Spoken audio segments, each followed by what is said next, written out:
The invitation sat on my desk, cream-colored cardstock with gold embossing, the same stationery my father had used to write my disownment letter 15 years ago.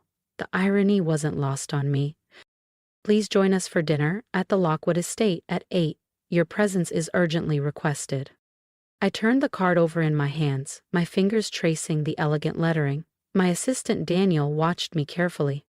Are you going to go? I leaned back in my chair, looking out at the San Francisco skyline from my corner office. What do you think, Daniel? After 15 years of silence, they suddenly want a family dinner? My name is Eleanor Lockwood, though I haven't used that last name since I was 23. Back then, I was just the defiant older daughter who dared to question my father's business decisions. Now, I'm Eleanor Reed, CEO of Novatech, one of the fastest-growing AI companies in the world. And as of this morning, I had just signed the papers to acquire Lockwood Industries, my family's once powerful but now failing empire. The merger documents are ready, Daniel said, placing a thick folder on my desk. Everything's set for next week's board meeting. I nodded but kept staring at the invitation. Have you seen the latest numbers from Lockwood Industries? Daniel swiped through his tablet. Stock is down 60% from last year. Your brother's latest product launch was a disaster. Rumors say they won't even make payroll next month. My younger brother, Julian. The perfect Lockwood heir. The golden child who had been handed the CEO title without lifting a finger. The same brother who had stood by, silent, when our father threw me out. I exhaled slowly. Book me a flight to Seattle. 15 years, and the Lockwood Estate still looked the same. The sprawling gardens, the towering stone mansion, the overwhelming weight of expectations. As my car pulled up the long driveway, I spotted familiar vehicles. Julian's Aston Martin, my father's Rolls-Royce. Daniel had insisted on having a driver wait outside. Just in case, he'd said. Smart man. A butler, not the one from my childhood, opened the door before I could knock. Miss Lockwood, he greeted formally. Miss Reed, I corrected him. His eyes widened slightly before he gave a curt nod. Of course. My apologies, Miss Reed. The family is waiting in the study. The study. Where every major Lockwood decision had been made. Where my father had once told me I was no longer welcome in his house or his company. As I walked down the long hallway, I noticed the framed family portraits. Julian's graduation, his wedding, his rise to CEO. My presence had been meticulously erased. The door was open. Inside, my father sat behind his massive mahogany desk, looking older but still commanding. Julian perched on the leather couch, his designer suit crisp, though his fingers twitched with nervous energy. And in the corner, my mother sat quietly, just as she had the day I left. Eleanor, my father said, standing, thank you for coming. I lingered in the doorway, arms crossed. Well, when the great Charles Lockwood requests your presence, how could I refuse? Julian flinched. My father's jaw tightened, but he pressed on. Please, sit. We have much to discuss. I chose an armchair near the door, keeping my distance. Silence stretched uncomfortably. Finally, my father spoke. We're aware of your success in recent years. I raised an eyebrow. My success? You mean building a billion-dollar company from nothing while you were busy grooming Julian to run Lockwood Industries into the ground? Eleanor, please, my mother whispered. I leaned forward, voice steady. No, you don't get to please me. Not after what you did. And so the reckoning began. Spoke for the first time. We're trying to have a civil conversation. Civil? I laughed. Like the civil way you all sat there while father threw me out? Or the civil way you've pretended I don't exist for 15 years? Julian stood up suddenly. We made mistakes, okay? Is that what you want to hear? We were wrong. I studied my brother, really looked at him for the first time. The perfectly styled dark hair, always cut to perfection, was now slightly disheveled. There were shadows under his eyes, tension in his shoulders. Running a failing company didn't look good on him. Why am I here? I asked, turning back to my father. He sighed heavily, looking every bit of his 65 years. Lockwood Industries is in trouble. We need your help. And there it was. Not an apology, not an acknowledgement of the pain they had caused, just another business transaction. My help? I kept my voice neutral. What kind of help? We've seen what you've done with Novatech, he said. The innovation, the growth. We need that kind of thinking at Lockwood Industries. I thought about the merger documents waiting in my briefcase, about the months of careful planning that had led to this moment. And what exactly are you offering? Julian jumped in. A partnership, co-CEO position, equal say in the company's direction. I almost laughed. They had no idea how close they were to having no say at all. Let me get this straight, I said, standing. For 15 years I was the family disappointment, the one who didn't understand business, the one who wasn't worthy of the Lockwood name. But now that you're failing, suddenly I'm good enough? That's not fair, Julian protested. Things are different now. Different? I turned to him. Different how? Because you failed at the job you were handed on a silver platter? Because you couldn't handle the responsibility you were so sure you deserved? Enough! My father's voice cracked like a whip. We're offering you a chance to come home, Eleanor, to be part of the family again. I reached for my briefcase, pulling out the merger documents. That's a generous offer, Dad, but I have a counter-proposal. I placed the papers on his desk, watching as he picked them up. His face went pale as he read. What is this? The future of Lockwood Industries, I said calmly. Novatech has been buying shares through various subsidiaries for months. As of next week's board meeting, we will own controlling interest in your company. Julian grabbed the papers from our father's hands, his eyes scanning frantically. This is impossible. You can't... Can't what? I asked. Can't outmaneuver the mighty Lockwoods? Can't build something bigger and better than you? Can't take everything you thought was yours? My father stood up, his face red with anger. You planned this, all of it. No, Dad, you planned this. The moment you decided Julian was more worthy of your trust, your love, your legacy, you set this in motion. I just learned from your example. We'll fight this, he threatened. We have lawyers. Yes, you do, I agreed. The same lawyers who helped me structure this deal. Turns out loyalty can be bought. Another lesson I learned from you. The silence in the study was deafening. My mother had gone completely still, her hands clasped tightly in her lap. Julian looked like he might be sick, and my father, he just kept staring at the merger documents like they might somehow change if he glared at them long enough. The board meeting is next Tuesday, I said, standing up. I suggest you take the weekend to come to terms with this. Please, my mother finally spoke, her voice trembling. Eleanor, we're your family. I turned to her, feeling the old pain surface. Family? I asked. Where was my family when I needed them? This family? Where was this family when Dad threw me out? When Julian took everything that should have been shared between us? When I was struggling to build something of my own? You never needed our help, Julian said quietly. Look at what you've built. I laughed, the sound sharp and bitter. You think Novatech happened by magic? I worked 18-hour days for years. I lived in a tiny apartment, ate ramen noodles, and pitched to every investor who would listen. And you know what kept me going? Knowing that someday I'd be strong enough to make you all see what you threw away. My father finally found his voice. So this is revenge? No, Dad, this is business. Isn't that what you always taught us? Never let emotions cloud your judgment? I picked up my briefcase. Lockwood Industries is failing. Novatech can save it. The fact that I get to do it, what did you used to call it? A fortunate business opportunity? As I turned to leave, Julian caught my arm. Wait. What's going to happen to us? To our jobs? I looked at my brother, really looked at him. The golden child who'd had everything handed to him, who'd never had to fight for anything in his life. For a moment, I almost felt sorry for him. That depends, I said. Are you willing to earn your position for once? Before anyone could respond, my phone buzzed. I glanced at the screen. Daniel. Right on schedule. I have to take this, I said, stepping into the hallway. Daniel, how did the board calls go? Better than expected, he reported. Most of them are already on board with the merger. They've seen the numbers. They know Lockwood Industries can't survive without outside intervention. Good. And the press release? ready to go after Tuesday's meeting.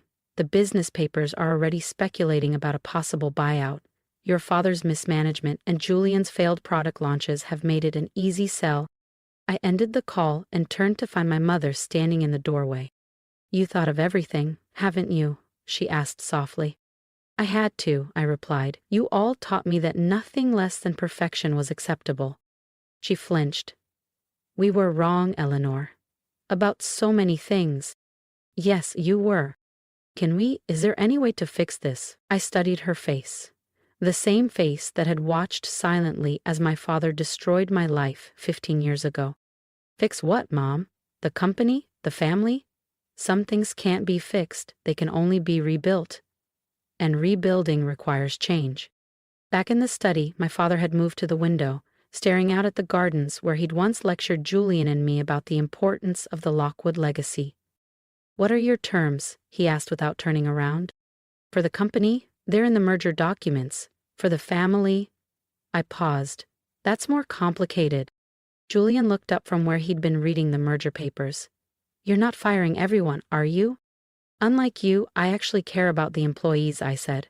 Anyone who's qualified and willing to adapt will have a place in the new organization.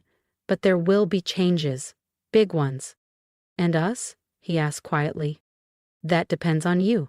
Are you willing to start at the bottom, learn the business properly, prove you deserve your position? He nodded slowly. I think I need to. Good, because that's your only option if you want to stay with the company. My father turned from the window to look at me. And me? You'll be offered a position on the board, non-executive, no direct management role. Your years of experience could be valuable, but you won't be running things anymore. He opened his mouth to argue, then closed it again.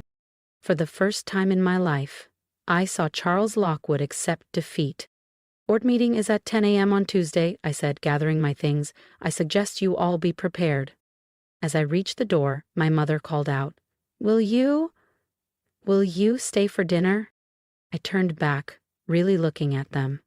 My father, proud but defeated. Julian, scared but finally understanding. My mother, hopeful but uncertain. No, I said softly. Not tonight. We have too much history for casual family dinners, but maybe someday. The next few days passed in a blur of meetings and preparations. Daniel kept me updated on the board members' responses. Most were enthusiastically supporting the merger, seeing it as their best chance to salvage their investments. On Monday evening, as I sat in my hotel room reviewing the final presentations, my phone buzzed with a text from Julian. Can we meet? Just us? I considered ignoring it, but something made me respond. Lobby bar, 30 minutes. He was already there when I arrived, nursing what looked like a very expensive glass of whiskey. Thanks for coming, he said as I sat down. What do you want, Julian? He took a deep breath. I wanted to say, I'm sorry, not just for now, but for then, for not standing up for you when Dad threw you out, for taking everything without questioning it, for being exactly who they wanted me to be instead of who I should have been. I signaled the bartender for a drink. And you're just realizing this now? No, he admitted. I've known for years that I was in over my head, that I wasn't cut out for this, but I was too proud, too scared to admit it. So what changed? You did, he said, seeing what you've built, how strong you've become. It made me realize what real leadership looks like. I studied my brother, searching for any sign of manipulation, but all I saw was exhaustion and genuine regret. You know things can't go back to how they were, I said finally. I know. I don't want them to. I want to learn, really learn, from the ground up. Will you teach me? The next morning, I stood before the Lockwood Industries Board of Directors, my father and brother seated among them, as I presented Novatech's vision for the merged companies. I couldn't help but appreciate the symmetry of the moment. 15 years ago, in this very room, my father had told me I wasn't worthy of the family business. Now, I was showing him exactly what he had thrown away. The vote was unanimous. By noon, Lockwood Industries was officially part of Novatech. As the board members filed out, my father approached me. You've won, he said simply. This isn't about winning, Dad, I replied. It's about fixing what's broken, in the company, and maybe, eventually, in the family. He nodded slowly. I underestimated you. I was wrong. Yes, you were. The question is, what are you going to do about it now? He straightened his shoulders, and for a moment I saw the man who had once taught me about business, before pride and prejudice had poisoned everything. I'm going to watch my daughter run the company I should have trusted her with 15 years ago, he said, if she'll let me. It wasn't an apology, not really, but it was a start. 6 months later, I sat in what had once been my father's office, now my secondary workspace, when I was in Seattle. Julian was presenting his analysis of a potential new product line, work he had done from the ground up, starting as a junior analyst. The market research suggests a strong demand, he concluded, but we need to address these production challenges. I watched my brother confidently handle questions from the team, showing a grasp of details he had never bothered with before. He was learning, growing, becoming the businessman he could have been years ago if he hadn't been handed everything too easily. After the meeting, as we walked toward the elevators, he hesitated. Hey, he said, I know it's a long way off, but maybe next time you're in town we could, I don't know, grab dinner? I considered it for a moment. Maybe, I said, stepping into the elevator. As the doors closed, I realized something. For the first time in 15 years, maybe didn't feel like a no. Meeting over, Julian lingered behind. That went well, right? It did, I agreed. You've come a long way in 6 months. Thanks to you, he said quietly, for giving me a chance I probably didn't deserve. Everyone deserves a chance to prove themselves, Julian, even spoiled little brothers who take 15 years to grow up. He laughed, a real laugh, not the forced one he used to perfect for boardrooms and press interviews. Mom asked me to remind you about Sunday dinner. I had been to exactly 2 family dinners in the past 6 months. They were still awkward, still heavy with unspoken words and lingering hurt, but they were also something else. A beginning. Maybe, I said, I have a lot of work to do. You always have a lot of work to do, Julian pointed out, but maybe that's not all there is to life. Maybe sometimes family dinner is just family dinner. I looked at him, really looked at him. The entitled air was gone, replaced by someone more real, more substantial. Maybe, I agreed, we'll see. Later that evening, as I worked late in my office, I found myself looking at an old photo I kept in my desk. Me and Julian as children, before expectations and favoritism had torn us apart. We were smiling, arms around each other, unaware of the years of pain and separation ahead. My phone buzzed, a text from Daniel. Board reports show Q3 profits up 40% since the merger. Lockwood Tech Division exceeding all projections. I smiled, thinking about how far we had all come. My father was learning to be a board member instead of a dictator. Julian was earning his place instead of expecting it. Even my mother was finding her voice, slowly but surely. And me? I was learning that sometimes the best revenge isn't revenge at all. Sometimes it's showing people exactly what they missed out on, and then maybe giving them a chance to make it right. I picked up my phone and texted Julian. Tell Mom I'll be there Sunday, but I'm not staying long. His reply came quickly. Long enough for dessert? She's making your favorite, chocolate cake. I thought about our mother, trying so hard to rebuild bridges with chocolate cake and Sunday dinners. About my father, swallowing his pride to learn from the daughter he once dismissed. About Julian, working his way up from the bottom with no complaints. Fine, I texted back, but only because of the cake. Some might say I had won. I had the company, the success, the vindication. But sitting there, looking at that old photo and thinking about Sunday dinner, I realized something important. Sometimes, the greatest victory isn't in defeating your enemies. It's in giving them the chance to become something better. Even if it takes 15 years and a corporate takeover to get there. I've spent 15 years proving my worth, not just to my family but to myself. I built something from nothing, faced rejection after rejection, and turned every loss into fuel to succeed. And now, standing here, I realize that success isn't just about winning. It's about choices. Do you hold on to anger, or do you let people grow? Do you close the door forever, or do you give them a chance to change? I used to think the greatest victory was proving everyone wrong. Now I wonder if it's allowing them the space to make things right. But what do you think? Would you have given them a second chance? Do people deserve the opportunity to earn back trust after years of silence and betrayal? I want to hear from you. If you were in my shoes, would you have walked away forever, or would you have sat down at that Sunday dinner table? Tell me in the comments, what would you have done? And more importantly, have you ever had to make a similar choice? Let's talk about it. And if there's one thing I've learned through all of this, it's that we don't always get to choose the families we're born into, but we do get to decide how we let them shape us. If you're holding on to anger, ask yourself, does it make you stronger, or is it keeping you from something greater? If there's someone in your life who has hurt you, do they deserve another chance? Only you can answer that, but whatever you decide, make sure it's your choice, not theirs. Because at the end of the day, the real power isn't in proving others wrong. It's in knowing who you are, regardless of who